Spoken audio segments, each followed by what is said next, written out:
Hello students, my self Mukesh Jain और मैं आपको करवाऊंगा फिजिक्स। तो आज हम शुरू कर रहे हैं +2 क्लास का first chapter, that is electrostatics. Electrostatics जो है ये दो वर्ड से मिलके बना हुआ है। एक है इलेक्ट्रो और दूसरा है स्टैटिक।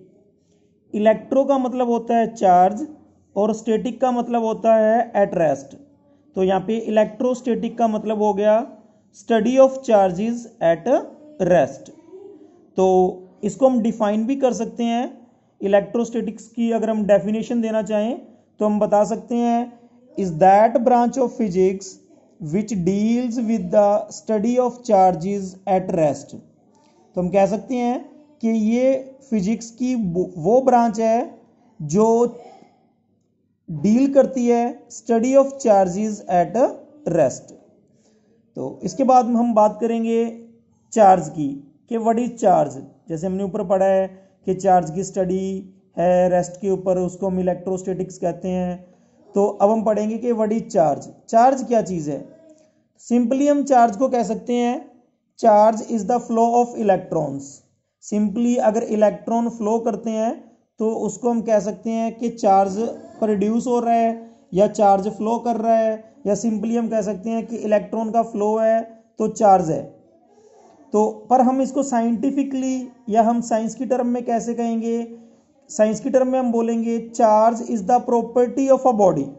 ये एक बॉडी की प्रॉपर्टी है by virtue of which that body can exert force on other body.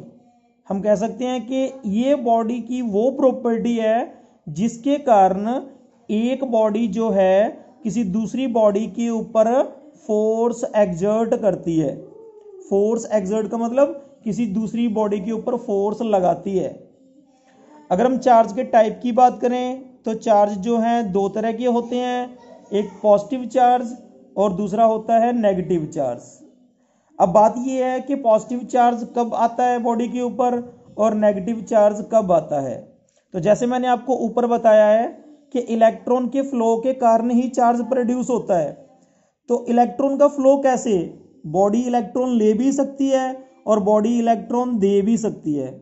जब कोई बॉडी इलेक्ट्रॉन को रिलीज करती है, रिलीज का मतलब जब इलेक्ट्रॉन छोड़ती है वो, तो उस बॉडी के ऊपर पॉजिटिव चार्ज आ जाता है।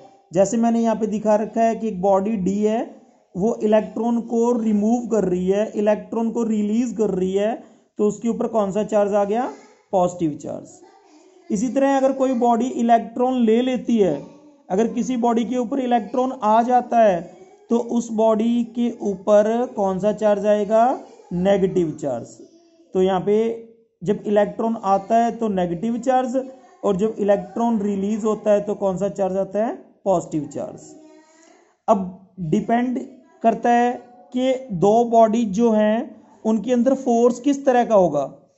फोर्स ऑफ रिपल्शन होगा या फोर्स ऑफ अट्रैक्शन होगा, या क्या वो एक दूसरे को धकेलेंगी या वो एक दूसरे को खींचेंगी। तो ये डिपेंड करता है कि दोनों बॉडी के ऊपर चार्ज किस तरह का है।